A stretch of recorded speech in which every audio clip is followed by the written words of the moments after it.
Cowboy towns are something of myth, something people dream of or dress up as, some fantasy place people use as the meat of scary campfire stories. They were once real, sure. But even that fact is questioned as time moves on. Were vigilante shootouts and saloons with drunken gold-diggers too good to be true? Well, allow me to let you in on a little secret. They are not too good to be true. These are the words my grandmother told me hours ago, before she passed out in the passenger seat of my 2001 Toyota Corolla, hurtling down the freeway at unsupervised speeds. This was how all of my road trips through the Montana wilderness usually went. Except this trip would be the exception in a heartbeat. My grandmother Hannah was with me, which was strange in and of itself because we almost never saw each other, never spoke. But today, she was the reason for me driving past the windy, cattle-strewn plains of white fish. We were on a mission, you see. Me, the skeptical granddaughter. Her, the wise old woman convinced she was going to convert me. To what you might ask? To the aloof religion of ghost stories. I had somehow let it slip that I didn't believe in them, and the look on her face said it all. Brought a chill to my bones, but I would never admit that. Still, enough curiosity overcame me that I let her take me out here, to the middle of nowhere, where I do believe serial killers would gravitate to if they wanted to disappear for good. Grandma Hannah had fallen asleep so long ago, I thought for a second she died. Funny on one hand, but when the panic set in, I had to do a little controlled swerve, just to listen to her groan of disapproval. I sighed with relief when she sat up, smacking her lips. "You kids these days don't know how to drive," she croaked. "I know."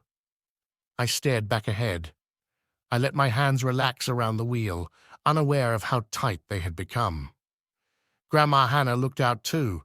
Nothing but wide-open wheat fields as far as the horizon line. A few dots of black cattle, a couple of old leaning fence posts. I glanced at the clock. 1 hour and 27 minutes since we had seen another car. Grandma looked over at me. Those glossy eyes were especially weary. "Almost there?" she whispered. I felt something unusually tingle inside of me. Fear, but not quite. It was more of just an unease. Unease in the way she had said those words. Besides, how did she know? There were no mile markers, no signs or posts or turn-offs. "How do you know?" I ventured, not wanting to know the answer, but not wanting to sit in that awful silence.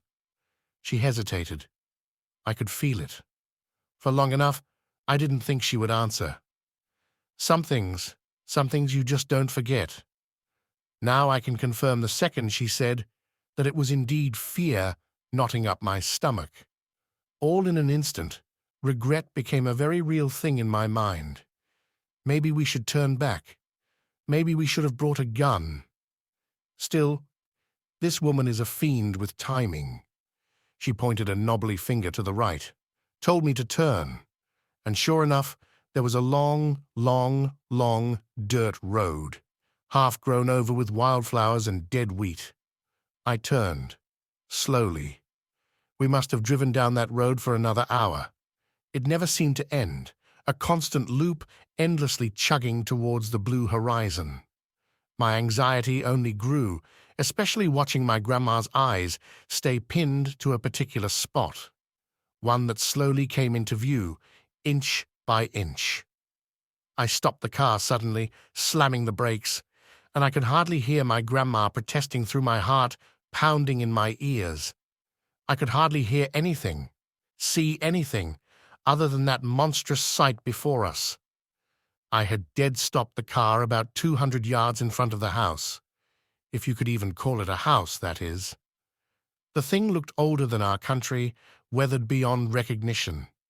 Nothing but bones and framework standing in a 45-degree against the wind. Everything around the house was either dead or dying, aside from some sickly-looking plants eating up the west half of the house. Worse still was the front door.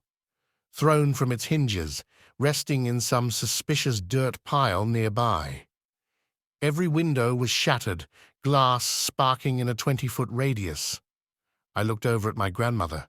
She was smiling. "You found it," she said, delighted.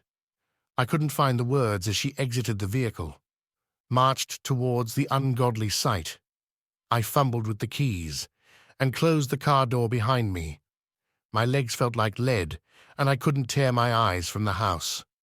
A cool breeze brought goosebumps to my whole body, and the air seemed thin. Everything smelt like it had been rotting in frozen time for centuries. "Come!" my grandma beckoned from the porch. I swallowed, hard, approaching. She slipped inside, and my heart did more backflips than a teenage boy in middle school. Now. The reason that persuaded me to come to this hellish ruin was to show myself I wouldn't be swayed into believing in such childish things and ghosts and lore. But I had already failed. Listening to the porch moan when I stepped upon it, touching the burned wood doorframe, seeing bullet shells riddling the dirt floor, bones of all kinds hanging from the ceiling rafters. "Let me tell you a story, granddaughter." I felt my whole body shiver as my Grandma Hannah painted a most gruesome picture of the very room we were standing in. I listened and listed as she threw her hands around, as she pointed and cried and glared out the window. My heart both ached and shook with absolute horror. By the time she finished, I felt physically sick. In my absolute state of fear paralysis and my grandma hypnotic storytelling, neither of us paid attention to a few crucial things. The first was the sun, which had just set. The second being just how loud coyotes can be, the closer they get. And of course, what would fit this adventure better than a little bit of life or death on the line? It would appear we had walked ourselves right into a real-life ghost story. Because in our snap of panic, in our running outside to get in the car, we found something that horrified my Grandma Hannah herself, who I thought couldn't be fazed by anything in the genre. We stared blankly at the spot where I had parked my little gray 2001 Toyota Corolla, which was now gone, into thin, thin air.